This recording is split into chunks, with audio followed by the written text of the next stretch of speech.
Hello everyone, how's it going? So we've actually reached the end when it comes to Highguard. So just a summary of everything that's been happening. Highguard launched around 6 weeks ago to very high response. Like they had a high player count around 100k across all platforms, and then it just completely plummeted. This game was shown off at the Game Awards as the final slot. Apparently this still hasn't been confirmed yet. There was a game that was supposed to be in the final slot, but they backed out. So Jeff gave it to this game that he really enjoyed.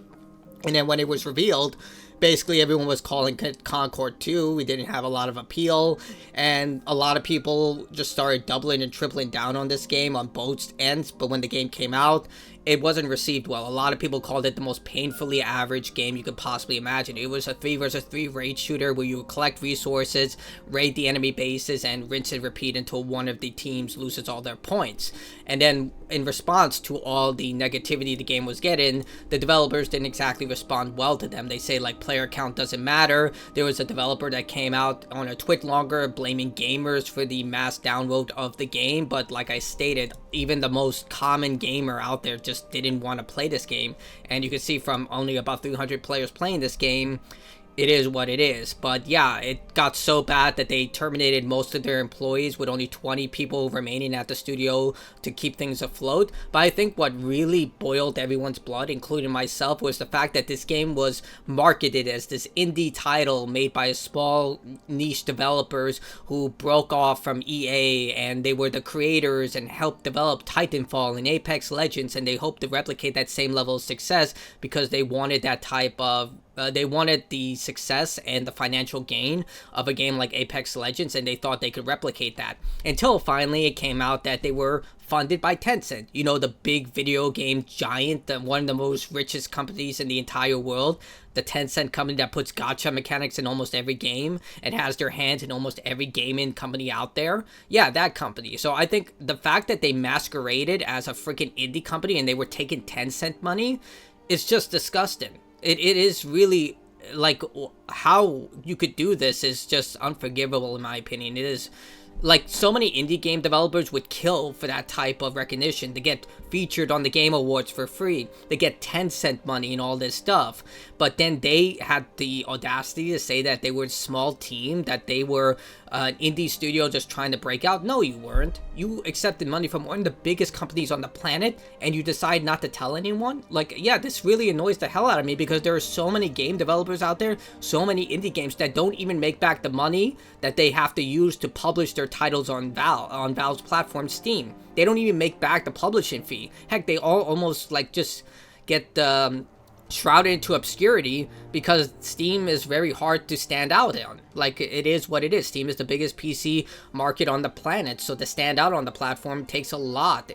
They almost count on big YouTubers trying to make content for their games so they'll get them out there. One of the biggest examples of that to me is the game Among Us. Like, that game gained very high popularity once big streamers started playing the game.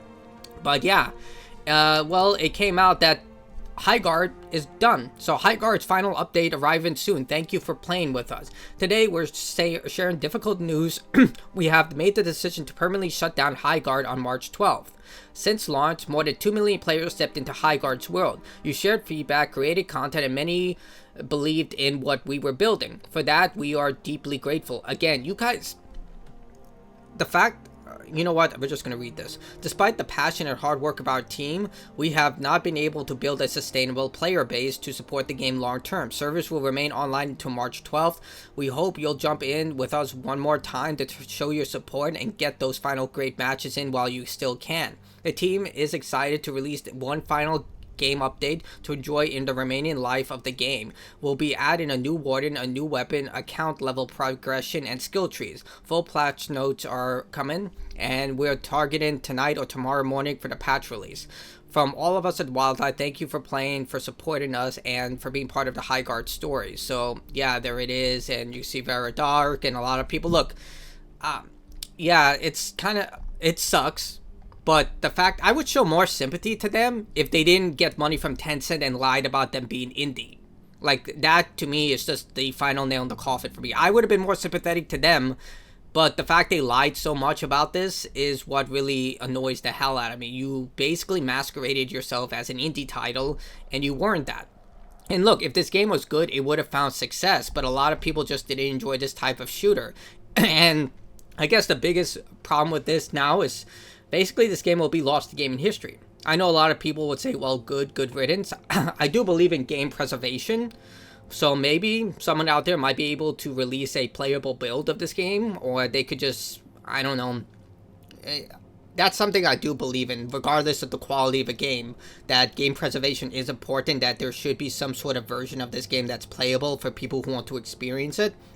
Like, we don't want another Anthem situation where the game that you paid for is just essentially gone forever.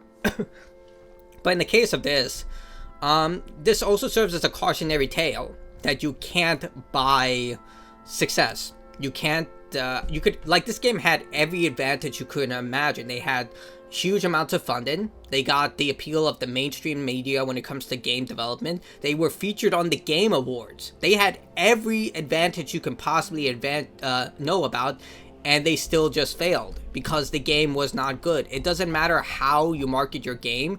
If people do not like it, if it's not appealing to them, they're just not going to play it. Like, that's just kind of how it works in the gaming industry. It's extremely cutthroat, especially in live service games where there are so many out there and people have basically settled into whatever they're playing right now, even if it's in a completely different genre, like in the case of like Warframe, Fortnite, Rainbow Six Siege, Apex Legends. If it's a game that they've sunk hundreds of dollars into or thousands, they're not going to jump ship to another game. You really have to show them, hey, this is a game you want to sacrifice all that time and money to in order to play this game, and this wasn't it. But I think that Highguard also just serves like another cautionary tale similar to Concord of what not to do. Just don't do this stuff. And I think a lot of people are in the same boat as me, that we would be a little more sympathetic if you guys didn't basically attack your customers, if you didn't lie about the 10-cent funded, if you didn't just, you weren't so deceiving. Like, this just feels like an industry plant. Like, they were just trying to get the Overwatch money and hope that they could rely on the credibility of their past successes to push them through. Regardless, tell me what you think in the comments below. I find it really hard for me to be sympathetic to this company, given what we now know about everything that transpired. But tell me if I'm being too harsh, but that's it for me. Have a good day.